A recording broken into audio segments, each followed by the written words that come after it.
BSc secondary में आज start करने जा रहे हैं बेटा लिमिटिंग पॉइंट, सीमा बिंदु ज्ञात करना। लिमिटिंग पॉइंट, ठीक है बेटा। तो लिमिटिंग पॉइंट कैसे निकालते हैं? If alpha is real number, मतलब कि वास्तविक संख्या हो, ठीक है बेटा, और एक्सएन सीक्वेंस हो, ठीक है, तो अल्फा इसका लिमिटिंग पॉइंट तभी कहलाता है जब निम्न शर्त लागू होती है। Alpha is known as limiting point if following condition is applied. कैसे बेटा?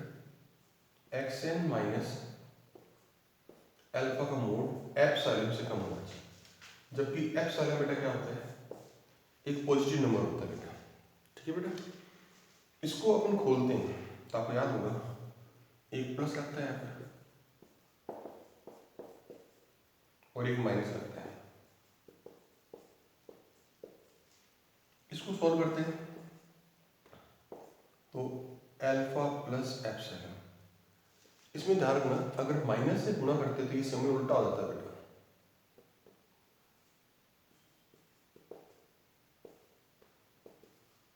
अल्फा उधर ले जाओ तो देखिए एक्शन का मान क्या होगा? इससे बड़ा और इससे छोटा, ठीक है बेटा। तो लिमिटिंग पॉइंट जो है वो अल्फा होगा।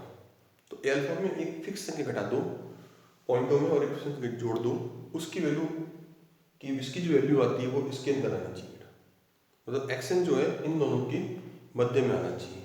अब कुछ पॉइंट्स हैं, तो लिमिटिंग पॉइंट की जो वैल्यू होती है अल्फा, जरूरी नहीं है इस सीक्वेंस के अंदर आए।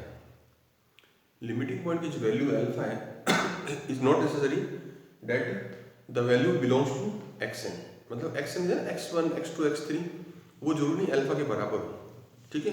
इसका बड़ा मीनिंग क्या है? पहला वर्ड्स, पहला पॉइंट,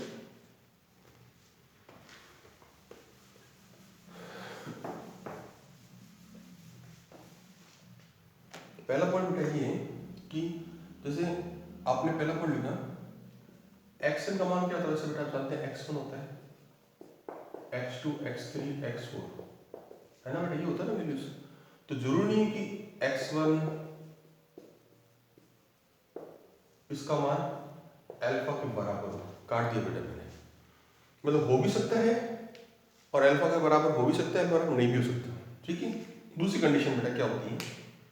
एग्जांपल लेता हूं बेटा मैं आपको, एक्सएन बराबर क्या लिया बेटा? 1/n। इसमें मैंने n का मान क्या रखा? 1 2 3 4 रखा। x1 1 आया, x2 हाफ आया, 1/3 आया, चल रहा है ना। और लिमिट n टेंड्स टू अनंत xn, इसका मान 1/n तो 0 है। ये इसका बेटा क्या है? लिमिट पॉइंट, सीमा बिंदु। परंतु इस सीक्वेंस में इसके अंदर कहीं भी 0 नहीं आ रहा बेटा, ठीक है बेटा। इसका मतलब समझाते हैं, तो लिमिट पॉइंट की वैल्यू जरूरी नहीं है कि इसके बराबर हो भी सकती है और नहीं भी हो सकती है, ठीक है बेटा। तो ये हो गया इसका अल्फा का मान,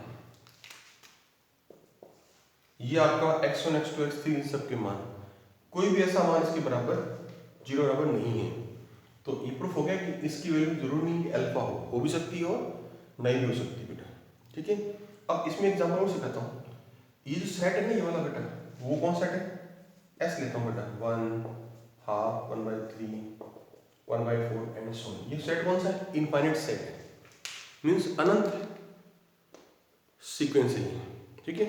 अनंत सेट है मतलब अपरिमित समुच्चय है, परंतु इस अपरिमित समुच्चय में अल्फा की वैल्यू विद्यमान है। इन infinite set the value of alpha also exist, ठीक है बेटा। अब आपकी नियरेस्ट थ्योरम आती है बेटा, एक थ्योरम जो मैं कराने जा रहा हूँ। ये बुक्स बेटा बहुत इजी पढ़ती है, लेकिन थोड़ा बहुत उसमें समझना पड़ता है, इसकी लैंग्वेज क्या, परिभाषा क्या है बेटा, वो चीज इंपॉर्टेंट इसके अंदर, ठीक है। वो कह रहा है बाउंडेड सेट बाउंडेड अनुक्रम मतलब सीक्वेंस, हिंदी में क्या बोलते हैं बेटा इसको? परिबद्ध अनुक्रम। परिबद्ध अनुक्रम में हमेशा कम से कम एक लिमिट पॉइंट विद्यमान होता है। In bounded sequence at least one limit point exist. परिबद्ध अनुक्रम में कम से कम एक क्या बेटा सीमा विद्यमान होता है। प्रूफ करना बेटा। तो अपन एक काम करते हैं, पहले एस एन लेते हैं, प्रास रेंज एक्स एन, जबकि एन क्या है? Natural number. राइट बेटा जी। तो अपन क्या पहला क्या पॉइंट मानते हैं? माना एस एन क्या है? परिमित समुच्चय। Let S N is finite set. ठीक है बेटा। जब एस एन एक फाइनाइट सेट है और हम जानते हैं अल्फा कौन सा बड़ा पॉइंट मानते हैं? Limit point. तो आप जानते हैं एक्स एन बराबर जो अल्फा आएगा वो उसका मान अल्फा माइनस एप्सिलॉन और अल्फा प्लस एप्सिलॉन के बीच में होगा। ठीक है बेटा। ये परिमित सेट है। परिमित समुच्चय मतलब जो संख्याएं फिक्स होती है, 1 2 3 4 सेट कंप्लीट हो गया, उसके लिए बता रहा हूं। उस कंडीशन में अल्फा क्या मानते हैं? Limit point. और परिमित सेट में एक्स एन और अल्फा की बेटा क्या होता है? बराबर होता, ध्यान रखना। तो अल्फा की वैल्यू नेचुरल इन दोनों बीच में होगी। जब बीच में होगी तो इसका मतलब क्या हुआ? अल्फा विद्यमान होगा। Alpha must be exist. किस केस बेटा? फाइनाइट सेट में। अब आता है दूसरा पॉइंट बेटा, ध्यान रखना। फाइनाइट सेट में परिमेय समुच्चय में अल्फा की वैल्यू हमेशा एक्स एन के बराबर होगी और ये अल्फा इसके बीच में होता है। तो नेचुरली एक्स एन का मान भी क्या होगा? एक और समझो, एक्स एन का मान भी क्या होगा? Belongs to alpha minus epsilon और अल्फा प्लस एप्सिलॉन। तो ऑटोमेटिकली अल्फा बेटा क्या कहलाएगा? लिमिट पॉइंट कहलाएगा, ये सीमा बिंदु कहलाएगा। कब? जब ये फाइनाइट सेट है। ठीक है। फाइनाइट सेट में रखना एक्स एन की वैल्यू जो होती है सीक्वेंस कोई भी हो सकता है, एक्स वन मतलब x1 x2 x कुछ भी हो सकता है, उसकी वैल्यू अल्फा के बराबर होती है in the case of finite set. लेकिन अगर एस एन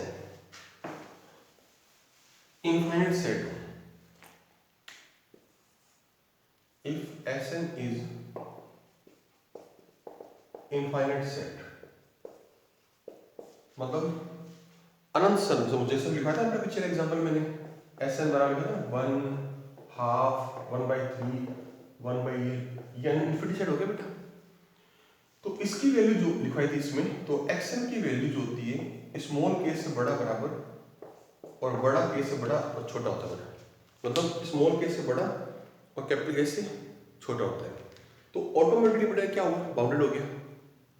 अब जब बाउंडेड हो गया तो लिमिट पर विद्यमान होती है, इसके भी एक लिमिट पर विद्यमान होगी बेटा। राइट। क्योंकि आपको प्रूफ कराया था मैंने आपको, एक्सएन जो की लिमिट पॉइंट होती है उसके लिए जरूरी क्या है? एक्सएन की वैल्यू परिबद्ध होनी चाहिए, मतलब बाउंडेड होनी चाहिए। कैसे लिखवा देना बेटा? एक्सएन का मान अल्फा माइनस इससे बड़ा और इससे छोटा। तो इसका मतलब ये क्या हुआ? एक्सएन बाउंडेड हो गया बेटा। तो यहां वापस सिखाता हूं, if S N is infinite set, यदि एसएन क्या अनंत समुच्चय है ना, अनंत समुच्चय, तो इसकी सारी वैल्यू क्या होती है? 0 से बड़ी बराबर, इस एग्जांपल से बता रहा हूं, 0 से बड़ी बराबर और 1 से कम और 1 के बराबर होती है। तो इसकी वैल्यू, इसका मतलब एक्सएन बेटा क्या हो गया? बाउंडेड हो गया। जब एक्सएन बाउंडेड हो गया या परिबद्ध हो गया तो ऑटोमेटिकली क्या होगी? लिमिट पॉइंट एग्जिस्ट होगी। ये एक थ्योरम बेटा, हालांकि खास इंपॉर्टेंट थ्योरम नहीं है, बस मेन चीज ये ध्यान रखिए बेटा कि कोई भी बाउंडेड सीक्वेंस हो उसके लिए एटलीस्ट वन लिमिट पॉइंट हमेशा होता है, मतलब एक सीमा बिंदु हमेशा होती है। ये आप लोग हमेशा ध्यान रखना बेटा। तो दोनों एग्जांपल लिए कौन कौन से? जब एस एन इनफाइनाइट सेट हो और एस एन क्या फाइनाइट सेट हो। तो पहला पॉइंट, जब एस एन परिमित समुच्चय हो उसमें वैल्यूज फिक्स होती है बेटा, उसकी वैल्यू कंडीशन में एल जो अल्फा की वैल्यू वो x1 x2 x3 कुछ भी हो सकता है, कुछ भी हो सकता है। इसका मतलब ऑलरेडी विद्यमान होगी बेटा अल्फा की वैल्यू। दूसरा केस, जब एस एन इनफाइनाइट सेट, देखो इनफाइनाइट सेट है तो इसकी सारी वैल्यूज जो है 1 से बड़ी बराबर, सॉरी 1 से कम और बराबर और 0 से बड़ी बराबर, याद है आपको? तो ये सेट कौन सा? इनफाइनाइट है। इसका मतलब ये भी क्या हो गया? Xn bounded. जब एक्सएन परिबद्ध हो गया ऑटोमेटिकली क्या कहलाएगा? At least one limit point exist होगी बेटा। ठीक है बेटा। अब आपको सीमा ज्ञात करना बेटा। लिमिट पॉइंट और लिमिट के अंदर कोई फर्क नहीं है, सेम वही कंडीशन लागू करनी है आपको। लिमिट पॉइंट और लिमिट में कोई फर्क नहीं है, बस लैंग्वेज का फर्क थोड़ा सा बेटा लिखवा रखा है। सीमा ज्ञात करना, फाइंड आउट लिमिट, वही फॉर्मूला बेटा। अगर l कोई रियल नंबर है, l वास्तविक संख्या हो, तो xn माइनस l का मान एप्सिलॉन से कम होता है। ठीक है बेटा। यहाँ लिखा हुआ है n का मान n जो से बड़ा है, ये किसी काम का नहीं बेटा, बस ये लैंग्वेज लिखते हैं बेटा हमेशा। ये जो n है नेचुरल नंबर, उसका मान एक और कोई संख्या नेचुरल नंबर है उससे हमेशा बड़ी होती है। लिमिट और लिमिट पॉइंट में इतना सा फर्क है, यहाँ पर आपको कई बार ये लिखना पड़ता है, ठीक है, लेकिन लिमिट पॉइंट पे लिखने की जरूरत आपको नहीं पड़ती। ये थोड़ा सा मामूली सा फर्क है और कोई फर्क नहीं पड़ता क्वेश्चन करने में। जो क्वेश्चन कराएंगे आपको तो वही सीक्वेंस चलेगी बेटा क्वेश्चन की, चाहे लिमिट हो चाहे लिमिट पॉइंट हो।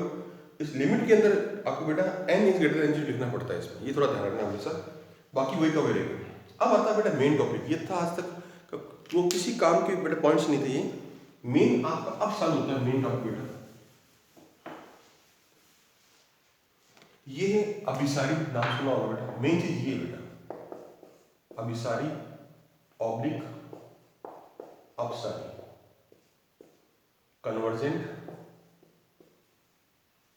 Oblique divergent. ठीक है बेटा। पहले इसको लेते हैं convergent. Limit n tends to अनंत x है, इसकी वैल्यू l आ जाए, l कोई संख्या है जैसे 1 2 3 4 5 0 माइनस कुछ भी हो सकता है बेटा, तो उसको क्या बोलते हैं बेटा कन्वर्जेंट,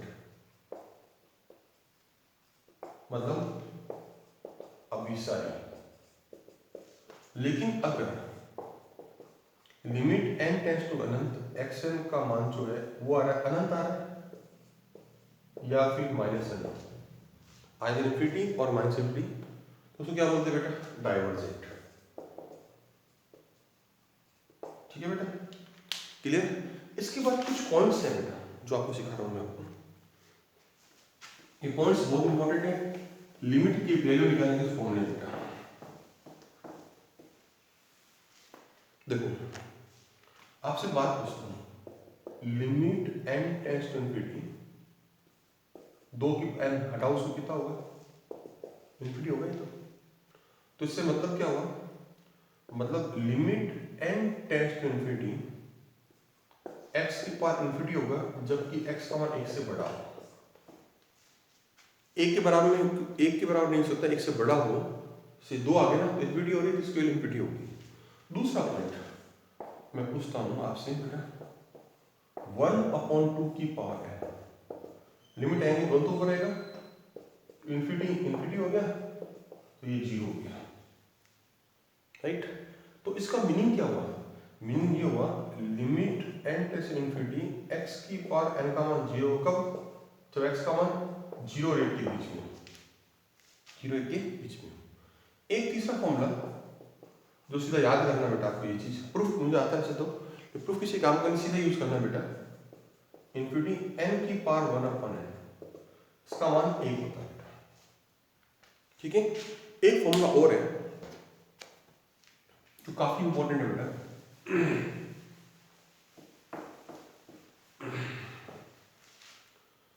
मैं पहले समझाता हूं कैसे करना है, इसको याद कैसे करना है बेटा। लिमिट n टेंड्स इंफिनिटी की पावर n, अब लिमिट आओ, पहले लिमिट आओ कितना आएगा 1 प्लस 0 की पावर इंफिनिटी। लिमिट आने पर ये सब लागू होनी चाहिए, ऐसा होना जरूरी है, इस फॉर्मूले के लिए ऐसा होना जरूरी है। लिमिट आओगी तो 1 प्लस 0 इंफिनिटी होना जरूरी है। तो इसका आंसर क्या आएगा, इसका पहले ई लगाओ, लिमिट वही की वही जो आपके सामने पड़ी बेटा, ये वाली। अब आप देखो दूसरा टर्म, सेकंड टर्म कितनी है 1/n इनटू पावर कितनी बेटा n, मतलब सेकंड टर्म्स और इसकी डिग्री गुणा करनी है आपस में, तो बेटा n से n कट गया, तो e की power limit n tends to अनंत ऑफ 1, और 1 की लिमिट 1 होती है बेटा, इसलिए ये e आंसर है। ये इसकी ट्रिक बहुत इंपॉर्टेंट बेटा, ये कई चुके हुए क्वेश्चन काम आएंगे बेटा। एक्सरसाइज नंबर 3 2 टोटल एक्सरसाइज ज़्यादा एक्सरसाइज है ही नहीं बेटा, 2-3 करानी इसमें तो इसमें क्या करना, ट्रिक क्या है, ये होना पहले जरूरी कंडीशन है। लिमिट सूत्र क्या है, इसकी वैल्यू किससे होती है, ई लगाओ, लिमिट वही की वही, सेकंड टर्म्स इनटू पावर, द्वितीय पद इनटू घात, एन कट जाएगा और आपका आंसर आ जाएगा, राइट। इसके पश्चात एक एग्जाम्पल और ले रहा हूँ आपके सामने।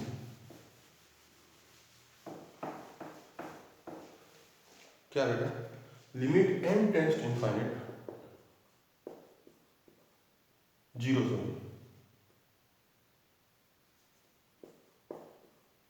1 प्लस साइन एक्स की पावर 1 अपॉन एक्स, लिमिट आओ बेटा, तो ये आएगा 1 प्लस 0 की पावर इनफाइनाइट। तो इसका आंसर क्या, ई लगाओ, limit x tends to 0, second term into घात साइन एक्स अपॉन एक्स, और इसका मान 1 होता है बेटा पूरे का, तो ई आंसर आ गया इसका, राइट। अब आता है नेक्स्ट बेटा इसका theorem number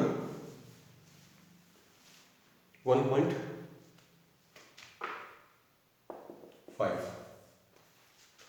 prove that every convergent is sequence is bounded sequence. सिद्ध करो कि प्रत्येक अभिसरण जो अनुक्रम है वो परिबद्ध होता है। कैसे बेटा, मान लेते हैं कि एक्सएन का लिमिट एल है, मतलब सीमा की वैल्यू एल है बेटा, तो एक्सएन माइनस एल का मोड क्या होता है बेटा, इससे कम होता है, राइट। अब प्लस लगाओ इसमें और एक माइनस लगाओ, ठीक है बेटा।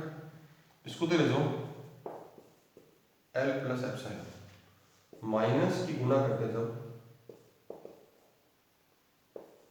ये होते हैं, अब इसको तो ले जाओ एल को, एल माइनस एप्सिलॉन, तो बेटा एक्सएन का मान क्या होता है, ठीक है बेटा। अब नेचुरली एक्सएन का मान इन दोनों के बीच में है, तो इसका मतलब ये हुआ xn is bounded sequence, bounded sequence, और ये आपका आंसर आ गया। तो अनुक्रम क्या होगा, परिबद्ध अनुक्रम कहलाता है। तो शुरू में जो मैंने आज स्टार्ट किया बेसिक थोड़ा सा ओवरले बताता थोड़ा सा बच्चों को, तो लिमिट और लिमिट पॉइंट में कुछ फर्क नहीं है। लिमिट के अंदर या सीमा के अंदर n का मान n0 से बड़ा लिखना पड़ता है बेटा, ठीक है बेटा। और इसमें लिखना है, इसमें भी आप n का मान ये लिखो या फिर n का मान m से बड़ा, ये लिखना जरूरी होता है। जबकि लिमिट पॉइंट सीमा में लिखने की जरूरत आपको नहीं पड़ती है। ये कैसे, ये क्या चीज होती है बेटा, मैं आपको क्वेश्चन आगे जब बेसिक और आएगा ना उससे कहूंगा कि ये कौन सी नेचुरल नंबर होती है, m कौन सी नेचुरल नंबर होती है बेटा, ठीक है। वो बात की बात है, पहले मेन चीज आपको ये सिखाना था कि लिमिट और लिमिट पॉइंट में क्या फर्क है, सीमा और सीमा में क्या फर्क है बेटा, ठीक है। तो आज इतना कंप्लीट हो गया, ये तो आप कर लीजिए। पहले नोट्स भेज दिए मैंने आपको, वीडियो भेज रहा हूँ मैं आपको, ठीक है। और कल आपको मेन एग्जाम्पल चालू करूँगा, तब आपको बहुत जल्दी समझ में आ जाएगा बेटा करना क्या है क्वेश्चन को एक्चुअली में। बेसिक तो बहुत ओवरलैप कर देता है बेटा इसका, लेकिन क्वेश्चन कराने से सब कुछ समझ आता है क्वेश्चन करने कैसे बेटा, ठीक है। Thank you.